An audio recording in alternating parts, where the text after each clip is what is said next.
그래서 지금 이 말씀들은 여러분 굉장히 중요해요. 바로 지금 이 시점이 굉장히 지금 이런 때예요. 바로 지금 러시아 우크라이나가 전쟁을 하고 있죠. 그리고 여러 나라들이 지금 분쟁을 일삼고 있어요. 아주 어떻게 요거 아주 내용이 맞는지 제가 모르겠어요. 그때 여러분들이 혼란스러우면 안 돼요. 정신을 바짝 차리고 주님께서 오실 준비를 부지런히 하고 계시는구나. 이걸 우리가 직감을 해야 됩니다.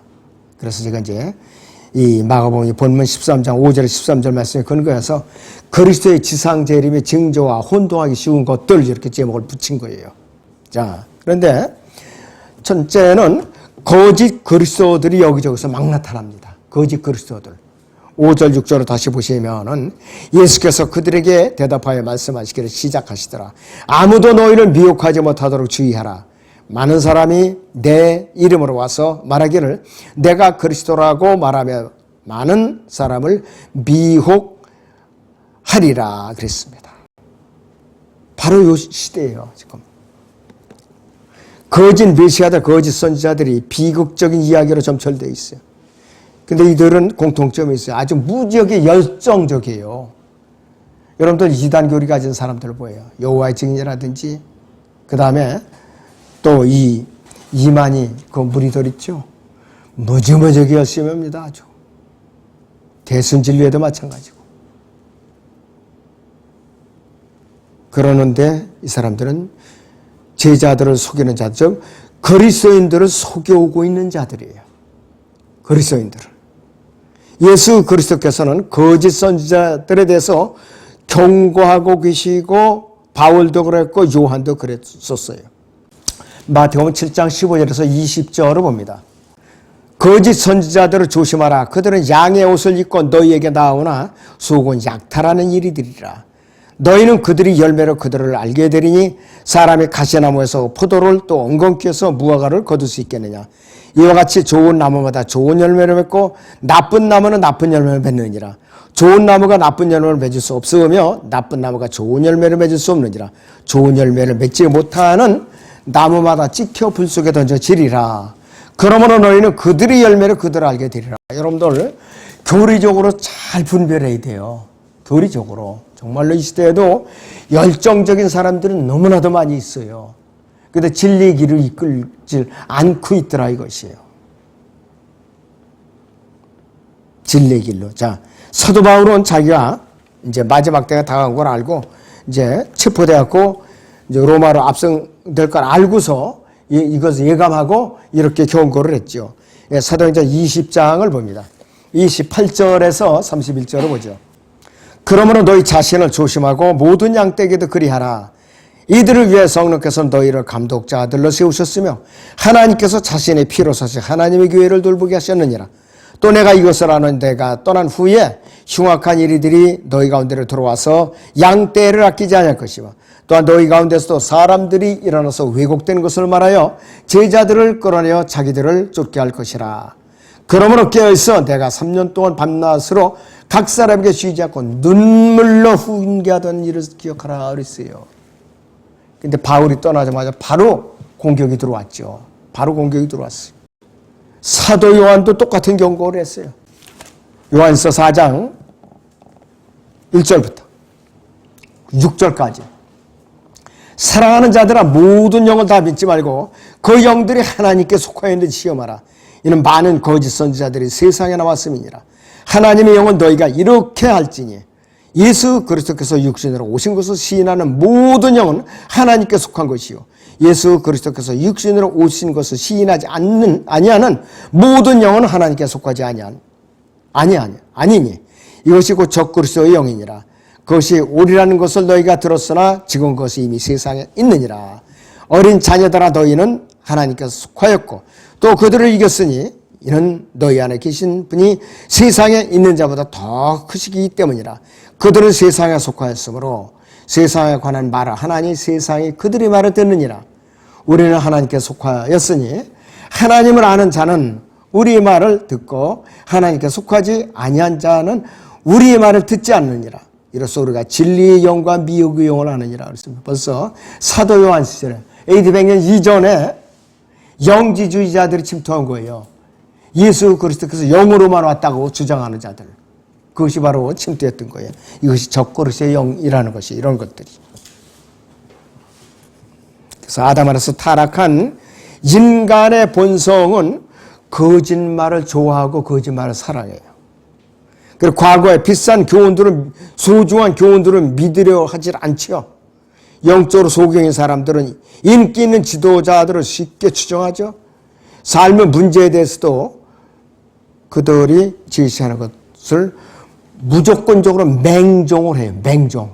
그럴 때는 문제가 큰 것이에요. 예수 그리스도께서는 제자들에게 그러한 사기꾼들에게 영적인 미혹자들에 속지 말라고 제자들에게 경고를 누누이 하셨고 그 경고는 오늘날에도 여전히 유효합니다. 사복음서에서도 예수님께서 경고를 주신 메시지가 이 시대에도 동일하게 그대로 적용하던 무리가 하나도 없어요. 정확한 것이. 자, 두 번째는 재림의 징조와 혼동하기 쉬운 두 번째는 전쟁과 기근 및 세상 나라들이 정치적인 갈등이 아주 극심합니다. 바로 지금 이때예요, 지금. 자, 7절에서 8절 상반절을 보죠. 마가복음 13장 7절에서 8절 상반절을 봅니다. 또한 너희가 전쟁의 소문을 들을 때 걱정하지 말라. 그런 일이 반드시 일어나겠지만 아직 끝은 아니니라. 민족이 민족을 대적하고 나라가 나라를 대적하여 일어나겠으며 그랬어요. 지구상에서 지금도 민족 간의 분열, 갈등, 내란, 우크라이나, 러시아와 같이 드러나는 큰 전쟁 아주 이루 말할 수 없어요. 말할 수 없다 이것이요. 우리나라도 마찬가지죠. 지난 정권에 의해서 아주 사상적으로 갈라져 버렸어요. 갈등을 겪고 있어요 지금. 그리고 지역적으로 갈라놓고 또 이렇게 연령층별로 갈라놓고 이를 말할 수가 없어요. 이건 어떻게 통합이 가능하냐? 교회들이 바로 서야 가능한 거예요. 교회들이 교리적으로 바로 서야. 교회가 우상을 끌어안고 세상 시일에 따라가면은 안 돼. 갈수록 더 심하지. 자, 그래서 예수 그리스도께서는 그 당시에 벌써 나라들 사이의 정치적인 갈등에 혼란을 겪지 말라고 그렇게 경고한 거예요. 혼란을 겪지 말라고. 로마 제국도요, 수년 동안 아주 꽤 오랫동안 평화를 누리긴 했죠. 근데 그 평화가 오래 지속됐느냐? 아니라 이것이에요. 로마 제국은 날로 부패해갖고 민족주의가 팽창했기 때문에 나라들이 서로 부딪히는 건, 민족 간에 서로 갈등을 겪는 건 로마 제국이라고 피할 길이 없었어요. 로마 제국이라고. 지금 중공도요, 거의 100개 민족인가? 그래서 50여 개 성으로 돼 있죠? 그 성끼리도 서로 갈등을 겪고 있어요. 그리고 소수민족을 강제로 병합시켜서 짓밟고 있죠. 신장 위구르라든지, 그 다음에 티베트라든지, 그 다음에 이짝에 동부지방에, 북동 3개, 그 성도 그래요. 거긴 조선족이 다 이제 장악하고 있는데, 억압적으로 공산 독재 집단에서 군대를 작업하고 있는 거예요. 지금 이 신장 위구르는 100만 명 이상이 수용소에 강제로 가둬놓고 고문하고 문화 말살, 국가 말살, 그 다음에 그들이 완전히 민족적인 것을 말살하는 정책을 쓰고 있는데 이게 잘 안 되는 거예요. 심지어는 산채로 사람들의 장기를 빼요. 그런 고통을 가하고 있어요. 그래서 그 민족이 없어지느냐? 안 없어진다 이거예요. 기적적으로 특별한 방법으로 하나님의 섭리 가운데서 분리 독립이 일어날 수가 있다고 그래요. 오히려 중공이 여러 지역으로 이제 갈라져서 내륙 국가로 이제 전락할 수가 있다고 전문가들이 이렇게 이제 보고 있어요. 하나님의 섭리만이 가능한 것이. 그 다음에는 예수 그리스도의 재림의 징조와 혼동하기 쉬운 세 번째는 재해요, 재해. 마가복음 13장 8절 하반절을 보죠. 8절. 자, 또 여러 곳에서 지진이 날 것이요 기근과 재난이 있을 것이니 이런 일은 고통의 시작일 뿐이라. 지금 이것은 고통의 시작이라 이거예요. 아무것도 아니라 이거예요. 아무것도 아니에요. 인간이 조작해서 일으켰건 그렇지 않으면 지각변도 스스로 일어났건 이것은 재림의 징조는 아직 아니다 이거예요. 이번에 터키하고 시리아 그 국경을 중심으로 해서 엄청나게 사람들이 죽었죠. 너무나도 불쌍해 사람들이. 자, 뭐 인간이 하프에서 이렇게 났건 또 천재지변을 어떻게 해서 일어났건 그것은 중요하지가 않은 거예요. 왜? 경각심을 주시기 위해서 하나님께서 돌이키라고, 예수님을 믿으라고 경각심을 일으키는 거예요, 전부 다. 전쟁 뒤에는 기근이 따르는데, 기근은 인간이 환경을 파괴시킴으로써 발생된다. 인간이 환경을 파괴시킴으로써. 북한에 지금 식량난이 극심해요. 근데 유엔 식량농업 기구에서 대주고 싶어도 갔다가 대주면은 군대 식량부터 챙기고 간부로부터 챙기고 일반 주민들에게는 입에 들어가질 않는 거예요, 식량이. 그래서 얼른 대주지 못하는 거예요. 심지어는 중공에서조차도요, 무작정 주지 말고 우리가 직접 가서 먹여주겠다 이거예요. 중공도 그런 식으로 나와요, 지금. 우리도 섣불리 인도적인 차원에서 어쩌고 저쩌고 그거 그러면 안 되는 거예요. 하나님을 두려워하지 않고 대적하는 자들인데, 그 지도자 잘못 만나면 애꿎이게 백성들만 골병이 들고 굶주리고 헐벗고 고생하는 거예요. 그래도 우리는 감사해야 돼요. 누가 이렇게 쌀주머니 갖고 탈취하고 배고프고 그러는 거 봤어요? 우리는 무료로 공사나 통일해버리면 배급을 받아야 되는데, 그렇지 않으면 일반 주민들은 굶어야 돼요. 차례가 안 와요. 아무리 농사를 지어도 흉년만 지는 거예요. 그게 공산 지역이에요. 쌀이 풍년이 안 들어요. 자, 이북도 농사만 잘 지으면은, 하나님을 두려우면 쌀 농사를 지으면 식량이 부족이 안 돼요. 근데 저러니까 매년 기근이 오는 거죠. 매년. 하나님의 심판일 수도 있다고 그랬어요, 또. 자, 열왕기상 17장 1절을 보지요. 길르앗 거민에 속한 티세빈 엘리야가 아합에게 말하기를, 내가 그 앞에 서서 섬기는 이스라엘 주 하나님께서 살아계시거니와 내 말이 없으면 수년 동안 이슬도 내리지 않겠고 비도 오지 아니하리라 그랬어요. 그러니까 실제로 그렇게 가물었어요. 난리가 났던 거예요. 그래서 칼멜산에서 850명이 바알과 아스타롯 제사장들을 죽였죠. 그리고 나서 엘리야가 부르짖으니까 비가 쏟아지기 시작한 거예요. 자, 여기 야고보서 5장 17절 18절을 또 보겠습니다. 엘리야는 우리와 같은 성전에 속한 사람이지만 비가 오지 않기를 간절히 기도하였더니 3년 6개월이나 땅에 비가 오지 않았고 다시 기도하였더니 하늘이 비를 내려 땅이 열매를 내었느니라, 이렇게 말하고 있어요. 그래서 이 땅에는 지진은 항상 있어 왔어요. 화산 폭발도 항상 있어 왔어요. 그 지진이 하나님의 진노에서 올 경우도 있고 자연재해에서 많은 원인들이 있기 때문에 예수 그리스도의 절대적인 재림의 징조다, 이렇게 단정해버리면 그처럼 위험한 건 없더라 이거예요. 여러 가지 원인이 있어요. 여러 가지.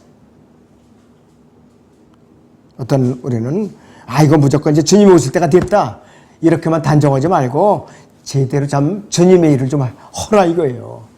근데 사람들이 대부분이 인터넷 유튜브 같은 것만 내다 보면서 이거 봐라, 이제 곧 오실 때 됐다, 이번 오순절은 꼭 오시겠지, 이제 나는 이제 준비하고 있을 테니까 이제 어쩌고 저쩌고 입방정을 넘어 떨어서 탈이에요. 근데 안 오시더라 이거예요.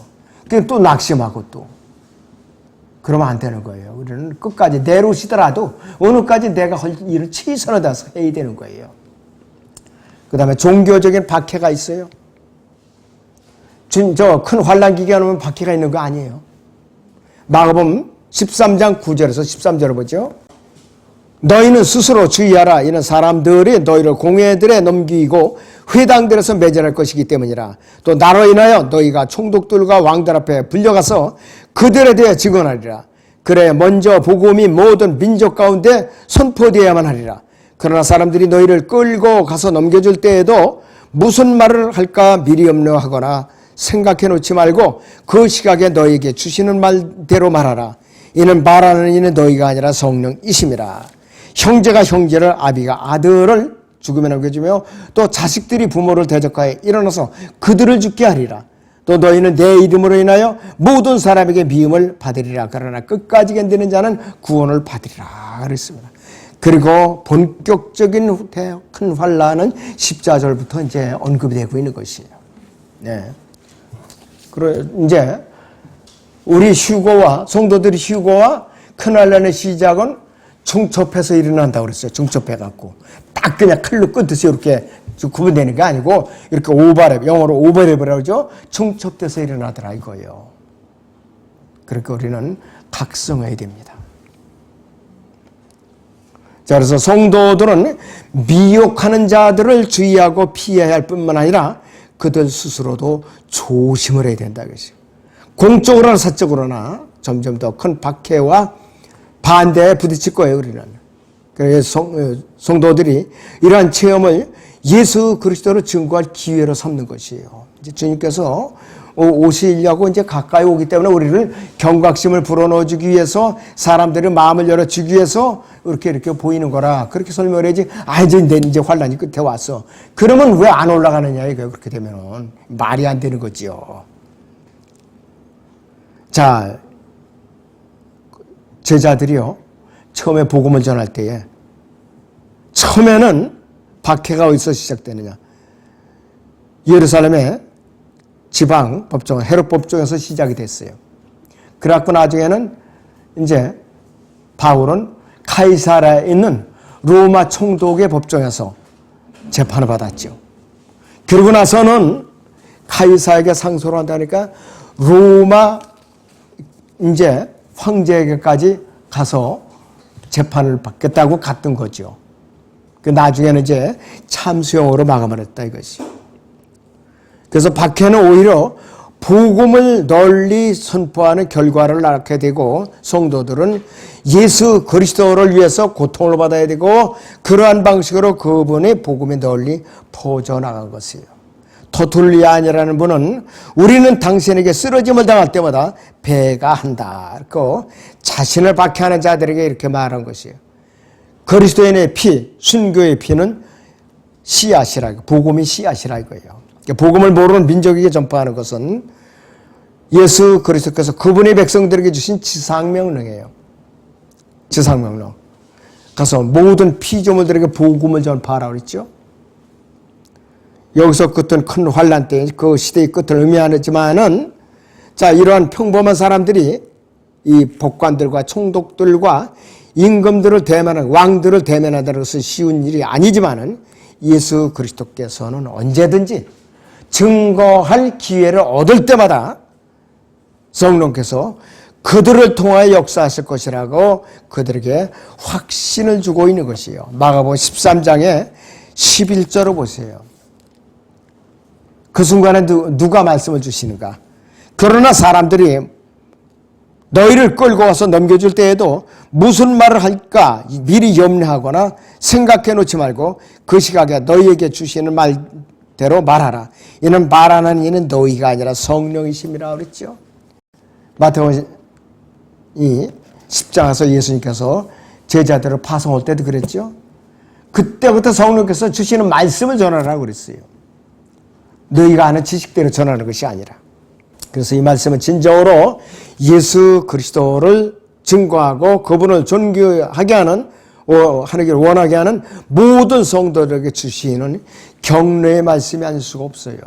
격려의 말씀. 요한복음 14장 26절을 봅니다. 그러나 위로자이신 성령을 아버지께서 내 이름으로 보내리니 그가 너희에게 모든 것들을 가르치시며 또 내가 너희에게 말한 모든 것들을 기억나게 하시리라 그랬습니다. 그래서 사도들이 처음에 박해받을 때는 아주 의기양양하게 담대하게 용감하게 증거를 했어요. 용감하게. 너무나도 그들은 용감했던 것이. 사도행전 4장 8절을 보죠, 여러분들. 그때 베드로가 성령으로 충만하여 그들에게 말하기를 백성의 관원들과 이스라엘 장로들이여 오늘 우리가 불구자에게 선한 일을 행한 것에 관하여 그가 어떻게 낫게 되었느냐고 신문을 받는다면 너희 모두와 이스라엘 모든 백성은 알지니 너희가 십자가에 못 박았고 하나님께 죽은 자들로부터 살리신 나사렛 사람 예수 그리스도의 이름으로 곧 그분으로 인하여 이 사람이 온전해져서 여기 너희 앞에 서게 되었느니라 그랬습니다. 아주 베드로가 의기양양했던 거예요, 그냥. 그러니까 복음을 전할 때 최상의 컨디션을 가졌다는 뜻이 아주 의기양해서. 그래서 우리가 성령 안에서 그분과 성령이가 동행한다면은 예수 그리스도를 증거할 기회가 있을 때마다 어려움 없이 우리는 담대하게 증거할 수가 있는 것이에요. 공식적인 박해는 있을 수가 있어도 친구와 가족이 성도들에게 문제가 되는 건 뭐냐 도대체. 그 이유가 뭐냐 이것이요. 자, 유대인 가정들은요, 특별히 가족 간의 유대가 강했어요. 아주 거기는 가족 중심이에요, 유대인들은. 그리고 대부분이 3대가 같이 살아요. 손자, 부모, 조부모 세대까지 같이 살아요. 그런데 이 기독교 신앙 유대인들에게나 이방인들에게나 모두 그 당시에 사회에서는 이단적이고 가증한 것으로 간주되었는데, 정통 유대인들은 하루에 2번씩 오 이스라엘아 들으라, 주 우리 하나님은 한 분 주시니 이렇게 맹세했는데, 이들은 뭐냐, 예수님은 주이시다, 예수님은 나의 주이시다 이렇게 말하면은 그 당시의 유대인들은 신성을 모독한 것으로 간주되어서 죽음을 당했어요. 그 당시에 엄격한 사회였었다 이거예요.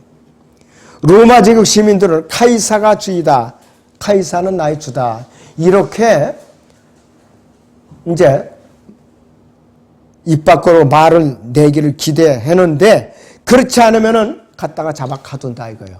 카이사 외에는, 그러니까 이 유대인 종교 지도자들이 예수님을 십자가 못 박을 때에 빌라도 총독 앞에서 카이사 외에는 우리에게 왕이 없나이다 그랬던 거예요. 그러니까 참 아주 하지 못할 말을 한 거야. 해서는 안 될 말을 한 거예요. 그러니까 유대인들이 이 로마 타이투스 장군에서 AD 70년에 성전까지 불타버리게 다 흩어져, 이제 지금까지 흩어져 있는 것이 지금까지. 그래서 이 박해의 진정한 원인은 어디에서 오느냐, 마가복음 13장 13절을 다시 봅니다. 또한 너희는 내 이름으로 인하여 모든 사람에게 미움을 받으리라. 그러나 끝까지 견디는 자는 구원을 받으리라. 내 이름으로 인하여 모든 사람에게 미움을 받으리라고 그랬어요. 누구요? 예수 그리스도 이름으로 인하여 모든 사람에게 미움을 받는다 이것이. 이 시대도 마찬가지예요. 이 시대에도 지금도 그래. 내 이름으로, 예수 그리스도 이름으로 증거하면은 사람들이 미워하고 피하고, 친구들 사이에도 피하고, 친척 간에도 피하고, 가족 간에도 갈등이 오는 것이에요. 그렇기 때문에. 그래서 우리는 예수 그리스도와 하나가 되면은, 예수 그리스도와 하나가 되면은, 즉 사도 바울의 뒤를 부지런히 따라가다 보면은 어떻게 되느냐? 여전히 우리는 증오의 대상이 되는 거예요. 이 시대에도 증오의 대상이 되는 것이야. 요한복음 15장 20절을 보죠. 종이 자기 주인보다도 위대하지 못하다고 너희에게 일렀던 나의 말을 기억하라. 만일 사람들이 나를 박해하였다면 너희도 박해하리라. 만일 사람들이 나의 말을 지켰다면 너희 말도 지키리라 그랬습니다. 또 요한복음 17장 14절을 봅니다. 내가 그들에게 아버지의 말씀을 주었더니 세상이 그들을 미워하였나이다. 이는 내가 세상에 속하지 아니한 것 같이 그들도 세상에 속하지 아니하기 때문입니다 그랬습니다. 예수님이 편에 서면 세상이 환영을 안 해요. 이 시대도 마찬가지라 이것이요. 자, 어느 시대에나 살고 있는 사람이든지 그가 진정으로 거듭났다 하면은 하나님께서는 그를 사랑하시고 지켜주셔요. 그의 생명체의 그 이름을 굳건히 보존하신다 이거예요. 자, 그래서 앞으로 우리는 환난 전에 올라가겠지만은 큰 환난 기간에 남는 사람들은 참 비참하게 될 거예요. 남는 사람들은. 그래서 앞으로 큰 환난 기간에 일어날 7봉이 7나파 7인봉 이런 것이 혼돈이 돼가지고서 이 시대에도 경고망동하면 안 된다 이 말씀이에요. 네, 기도하겠습니다.